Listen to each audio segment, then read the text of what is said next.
Bonjour à tous et bienvenue dans cette nouvelle vidéo. Il y a quelques temps, donc dans ma vidéo annonce, je vous ai parlé de mon chéri, du fait qu'on allait se marier et du fait que nous étions allés en France à Noël. Donc c'était le premier voyage du chéri en France.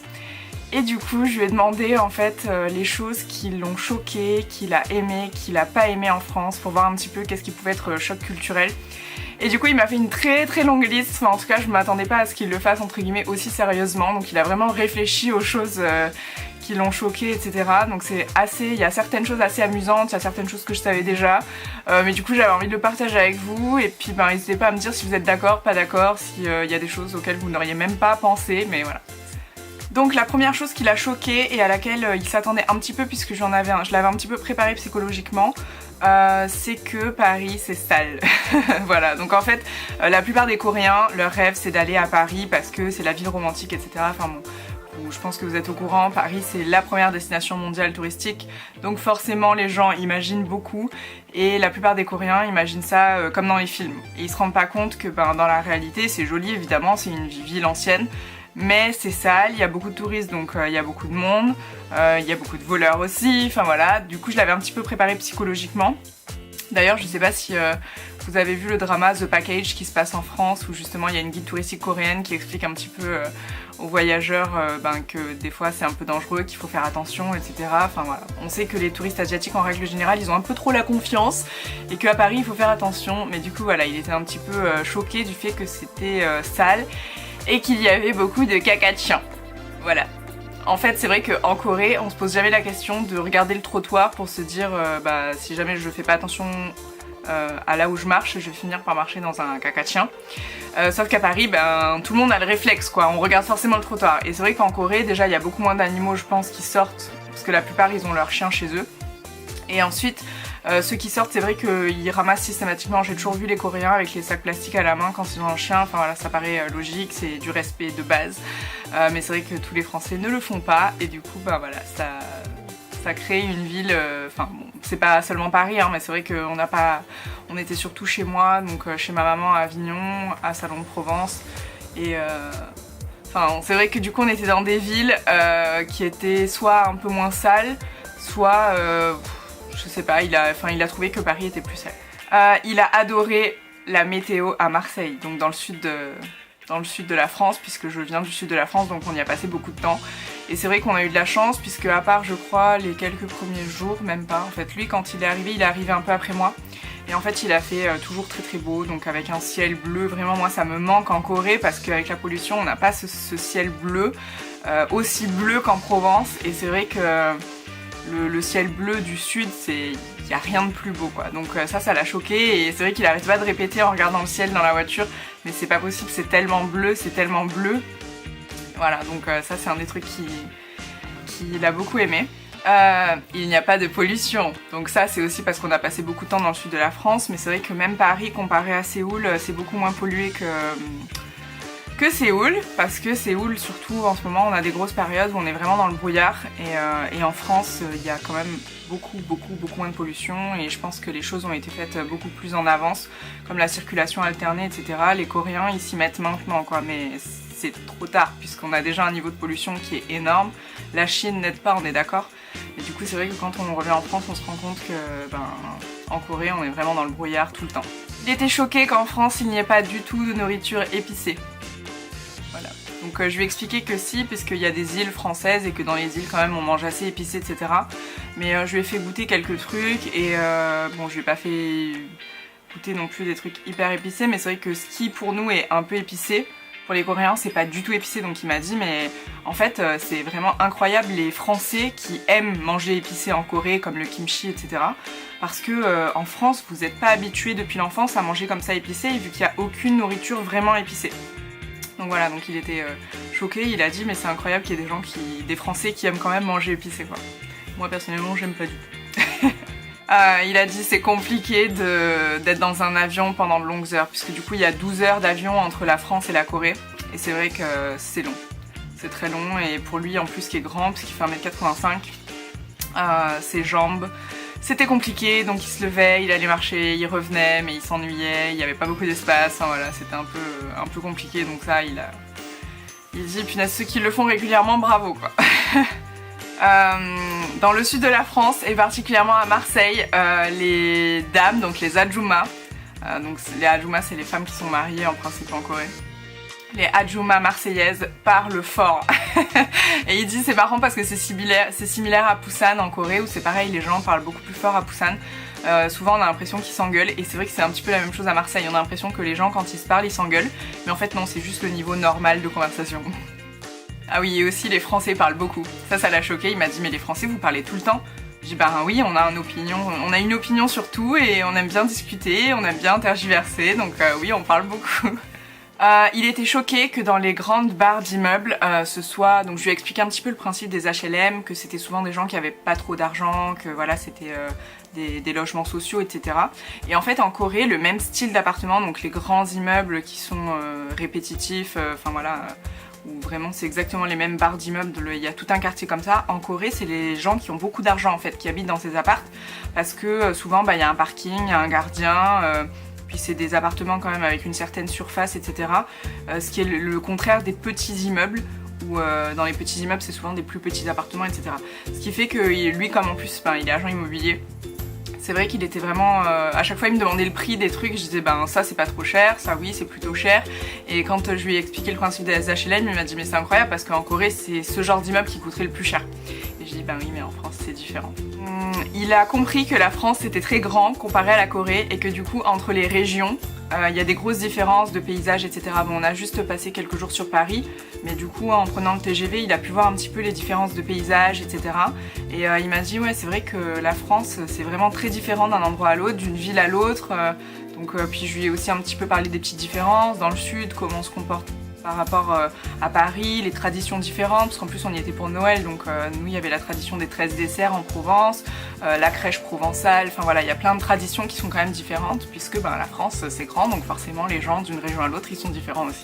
Il était surpris qu'on n'ait pas de stand de rue pour la nourriture, parce qu'en Corée il y a beaucoup de stands de rue donc pour manger, et plusieurs fois il m'a dit non mais moi je m'en fiche, hein, je veux manger dans la rue, je veux voir comment mangent vraiment les Français.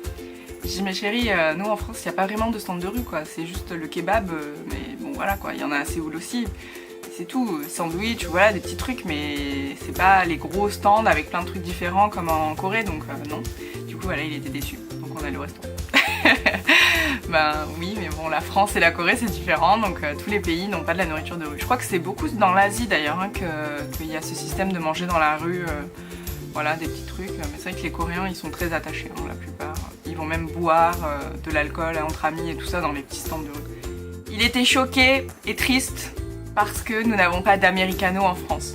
Donc l'americano, pour ceux qui ne savent pas, c'est un café très allongé. Hein, moi j'appelle ça du thé au café parce qu'il y a beaucoup plus d'eau que de café.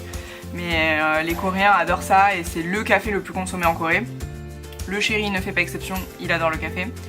Et du coup même s'il a trouvé le café très bon en France, il le trouvait un peu trop serré. Donc à chaque fois je lui rajoutais de l'eau. etc. Et voilà, du coup bon évidemment il y en a dans les Starbucks, mais les Starbucks il n'y en a pas partout, comme moi j'habite plutôt dans la campagne, ben il n'y en a pas. Et sinon on est juste passé au Paris Baguette de Séoul. Donc Paris Baguette, pour ceux qui ne savent pas, c'est une chaîne de boulangerie coréenne qui a une boulangerie à Paris qui est beaucoup plus une boulangerie en fait française, hein. Ils se sont complètement adaptés à la vie locale, donc c'est une boulangerie normale, mais dans les boissons ils avaient de l'americano, donc voilà, le chéri était content, il a trouvé son americano. Il a adoré le principe de Picard. Oui. Donc en fait, comme on y était pour Noël, on allait chercher la bûche de Noël à Picard. Et du coup, je lui ai expliqué que c'était un magasin avec que des produits congelés, tout ça, et que c'était hyper pratique, que c'était plutôt bon, que c'était un niveau un peu plus supérieur que les supermarchés normaux. Et il a adoré, il m'a dit mais c'est génial comme concept, c'est trop pratique, en plus tout a l'air super bon, enfin voilà, il a adoré Picard. Il était surpris du fait que quand on est dans un restaurant, le serveur peut nous poser des questions un petit peu personnelles, enfin nous dire ah donc vous venez d'où, enfin voilà, il entame un petit peu la conversation gentiment, un peu comme un ami. Et c'est vrai qu'en Corée, les serveurs ou les vendeurs, vendeuses, ils sont vraiment à la botte du client et il faut surtout pas qu'ils... Ma caméra commence à me saouler. Les serveurs et les vendeurs, il faut vraiment qu'ils soient à la botte du client, il faut pas qu'ils qui dépasse les limites en parlant de vie personnelle, etc. Alors qu'en France, non, on part du principe que c'est plutôt amical et que c'est sympa. Bon, ça aussi c'est beaucoup dans le sud, hein. D'ailleurs il l'a noté, il m'a dit par contre pas à Paris, parce qu'à Paris c'est différent, souvent, mais aussi parce qu'il y a beaucoup de touristes donc ils sont occupés les gens, mais c'est vrai que dans le sud on parle beaucoup, même la caissière du supermarché, elle peut blablater un petit peu, alors comment vous allez bien, si vous la connaissez un petit peu, vous allez demander sa famille, etc. Ça ne se passe jamais comme ça en Corée, jamais, jamais, jamais, jamais. Donc il était un peu surpris, il m'a dit mais c'est fou quand même, il y a une relation hyper amicale qui s'instruit, alors que je dis bah oui mais bon c'est des personnes avant tout, donc on a le droit de leur poser des questions, ils ont le droit de nous poser des questions, et puis ça donne une ambiance un peu plus conviviale, voilà. Enfin moi personnellement c'est un des trucs qui me manque en Corée, c'est cette relation un petit peu plus ouverte qu'il y a vers les gens, puisque en Corée les gens sont assez introvertis, il faut pas gêner en fait quelqu'un de la communauté en quelque sorte. Voilà. Il était choqué qu'on se dise bonjour en faisant la bise. Alors ça c'était un truc tellement drôle, puisque une fois on était allé à un repas avec des amis français et qui étaient en voyage en Corée en fait. Et l'un de mes amis hommes est venu pour dire au revoir, faire la bise au chéri. Et il a eu un mouvement de recul, genre mais qu'est-ce qu'il veut? Qu'est-ce qu'il fait? Et du coup il s'est laissé faire, mais après il est venu me voir, il m'a fait mais en fait tu m'en avais parlé, mais en fait je me rappelais pas, ça m'a un peu perturbée. Et du coup en arrivant en France, bon il a pris le pli, il a dû faire la bise tout le temps et tout. À la fin il était même content de faire la bise, il était genre trop fier, parce que bon il y a aussi le truc de on compte les bises, et chez moi c'est 3 bises, à Paris c'était 2 bises, donc à chaque fois le pauvre en plus il était un peu perdu. Et c'était super drôle, et du coup à la fin il était super content de faire la bise à ma grand-mère, c'était genre le grand moment du je vais faire la bise, ah bah oui on fait la bise. Il était super mignon. Voilà, donc mais sinon ça l'a choqué de se dire punaise, à chaque fois qu'on rencontre quelqu'un qu'on connaît un peu, on lui fait la bise quoi. Et j'ai dit bah oui, quand on arrive sur le lieu du travail ou à l'école, etc., on doit faire la bise à tout le monde, des fois c'est un petit peu relou. Et voilà, c'est marrant. Pendant les grands événements, comme Noël, bon il est venu pour Noël en même temps, les Français ne font que manger. Puisque évidemment à Noël on a mangé pendant 4 ou 5 heures d'affilée, enfin c'est à la française quoi, on mange. Et du coup il était choqué, mais lui après le deuxième plat je crois, il était au bout de sa vie. Il m'a dit mais comment on fait pour manger jusqu'à 17 h? J'ai dit t'inquiète, ça va se faire, mais après ça arrive lentement, donc on a le temps de digérer un peu, on discute et tout ça, donc voilà, ça passe bien. Mais c'est vrai qu'en Corée, ils mangent et ils s'en vont le plus rapidement possible quoi. C'est même pour les mariages, ils mangent 20 minutes montre en main et tout le monde se barre, donc forcément là de voir qu'on pouvait rester à table super longtemps, je pense que ça l'a vraiment perturbé. Il dit les légumes et les fruits sont très abordables en France, et je pense qu'il a raison, c'est beaucoup moins cher qu'en Corée. Et personnellement je rajouterais qu'il y a énormément de choix en France qu'on n'a pas en Corée. C'est un truc de ouf. En Corée c'est vraiment tout le temps les mêmes légumes et les mêmes fruits, donc après au moins c'est produits locaux en général, de saison, etc. Mais moi des fois ça me manque quoi. Là l'hiver les clémentines j'en peux plus quoi. C'est clémentine et fraises. Voilà. Un autre truc c'est que il m'a dit il y a des voitures, on a l'impression qu'elles sont cassées mais elles continuent à rouler. Parce que en Corée ils sont hyper attachés à l'apparence, et il faut surtout pas une voiture voilà, qui soit rayée, qui soit un peu cassée. Voilà, dès qu'ils ont un accident ils vont tout de suite la faire réparer, ils roulent pas avec ça, enfin voilà. La peinture elle est nickel, le lavage de la voiture est nickel, et en France on s'en fout complètement. Donc tant que la voiture elle roule, Mais lui du coup il était choqué, il m'a dit mais c'est fou quoi, il y a plein de voitures, on croirait vraiment qu'elles sont cassées et qu'elles sont bonnes pour la casse, mais elles roulent. Je dis bah ouais.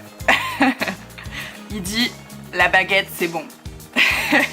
Il dit si on se... Bon, lui il parle de la rue, mais je pense pas dans la rue, mais c'est vrai que quand on se croise dans un immeuble par exemple, dans un ascenseur ou que tout ça, et qu'on croise le regard, on se dit bonjour. Enfin, ça paraît logique. Quand on rentre dans un magasin, quand on rentre dans un restaurant, on dit bonjour. Ce qu'on ne fait pas du tout en Corée, puisque le client est roi et que si on se connaît pas, on se connaît pas. Donc voilà, en France, la politesse veut que l'on dise bonjour quand on voit quelqu'un. Il dit c'est marrant parce que dans le monde entier, les grands-mères, leur but ultime c'est de te faire manger. Et j'ai dit oui parce qu'il a rencontré mes 2 grands-mères, et c'est vrai que niveau communication déjà c'est pas top, donc l'un des trucs qui sont universels c'est la bouffe. Du coup elles arrêtaient pas de le faire manger en fait. Donc à chaque fois il m'a dit mais c'est fou parce que que ce soit en Corée ou en France ou partout, les grands-mères c'est celles qui te donnent à manger tout le temps. Il dit le foie gras il faut le manger en France. Et parce qu'il a adoré le foie gras, un foie gras qu'on a mangé à Paris chez un de mes amis, Charlie, je te fais un bisou. qui était hyper bon. Et en fait on en avait déjà goûté ici, du foie gras qu'on m'avait donné en France, mais c'est du foie gras en conserve et le foie gras en conserve c'est pas toujours hyper bon quoi. Donc ceux qui l'avaient goûté en Corée, ils l'avaient trouvé bon mais sans plus. Et il avait rajouté du ketchup, de la confiture de fraises et du saucisson, enfin voilà, je vous épargne les détails, il avait fait un massacre du foie gras. Et là en France il m'a dit non mais en fait ici je comprends, le foie gras il est tellement bon que tu peux le manger tout seul. Donc voilà, je pense qu'il a découvert le vrai foie gras en France et il a bien aimé. Il dit la baguette en France c'est comme le kimchi en Corée, il faut que ce soit toujours sur la table. Donc là-dessus il a tout à fait raison, c'est exactement ça. Il dit les bâtiments en France ils sont quand même super beaux et on voit qu'ils sont anciens mais de manière belle quoi, c'est un beau ancien. Et je suis d'accord puisqu'en Corée, il y a, à cause des guerres, hein, il y a eu beaucoup de guerres en Corée qui ont détruit les anciens bâtiments, etc. C'est vrai qu'il y a peu de vestiges et la plupart des bâtiments sont modernes et voilà, ils s'en fichent un petit peu du design donc ils font ça un petit peu à la chaîne et c'est pas toujours très joli. Il dit en France on peut fumer partout. Donc bon, partout non, mais c'est vrai qu'en Corée on peut pas fumer par exemple sur les boulevards, on peut pas fumer à près de 100 mètres je crois des arrêts de bus et des arrêts de métro, on peut pas fumer près des écoles, enfin voilà, c'est vraiment dans les petites rues un peu cachées qu'on peut aller fumer quoi, faut vraiment faire attention. Alors qu'en France les gens ils marchent, ils fument en même temps, ils s'arrêtent quelque part en terrasse, ils fument, etc. En Corée dès que ça peut toucher d'autres personnes, on fume pas. Donc c'est vraiment dans des petits coins reculés pour pas gêner. Il dit les magasins en France, ils ont l'air de tous bien vendre de manière, enfin dans le magasin. Parce qu'en fait en Corée il y a énormément de commerce. Et du coup on se dit mais comment ils font pour tous vivre? Et en fait la plupart vivent grâce à ce qu'ils vendent sur internet. Donc ils vendent sur internet, ils ont une boutique histoire d'eux, mais en fait dans la boutique il y a quasiment jamais personne parce qu'ils vendent pas vraiment dans la boutique. Alors qu'en France c'est le contraire, c'est-à-dire qu'on vend beaucoup moins sur internet. Enfin on va dire qu'une boutique internet ça va être uniquement internet, alors qu'une boutique offline, donc une boutique réelle, ça va être sa priorité, ça va être de vendre dans la boutique quoi. Donc voilà, ça c'est un petit peu une différence aussi entre les deux pays. Olengiana, c'est bon. Donc c'est l'orangina en fait, je lui ai fait goûter l'orangina parce que j'adore l'orangina et il n'y en a pas en Corée alors qu'il y en a au Japon donc je suis un peu deg. Mais apparemment là ça devrait arriver normalement en Corée, mais du coup il a adoré l'orangina donc il en a bu jusqu'à l'aéroport avant de repartir en Corée, il a adoré. Et la dernière de ses réflexions c'est que les églises en France sont hyper belles et que c'était même émouvant, donc on est allé voir une cathédrale il me semble à Aix-en-Provence et après bon on en a vu plein, on a vu celle de Montmartre à Paris, on en a vu plusieurs et à chaque fois il m'a dit c'est vrai que les cathédrales et les églises ici elles ont rien à voir avec les coréennes qui sont plutôt modernes en fait. Ici c'est vraiment magnifique, elles sont super belles, ben voilà il y a tous les vitraux, toutes les sculptures, enfin c'est vrai qu'on là-dessus on a vraiment une histoire catholique qui fait que c'est quand même de beaux endroits. Voilà, donc c'était la liste de toutes les réflexions du chéri. Donc comme vous vous en doutez, il ne veut pas apparaître en vidéo, c'est pour ça que c'est moi qui ai fait cette vidéo et je suis désolée, je sais qu'il y en a plusieurs qui aimeraient bien le voir, mais lui il a pas du tout envie de s'exposer, ce que je respecte tout à fait, et moi aussi en fait ça m'arrange un petit peu de pas l'exposer parce que il y a des gens qui sont pas toujours bien intentionnés sur internet, n'est-ce pas? Mais du coup j'espère que cette vidéo vous a quand même plu et que le fait que ce soit moi qui le dise ça ne vous a pas embêté. Je vous fais des gros bisous, prenez soin de vous jusqu'à la prochaine fois, n'hésitez pas à mettre un petit pouce bleu ou un petit commentaire pour me dire ce que vous en pensez de ces petites réflexions parce que je pense qu'il y a matière à rigoler quand même là-dessus. Et voilà, à la prochaine fois.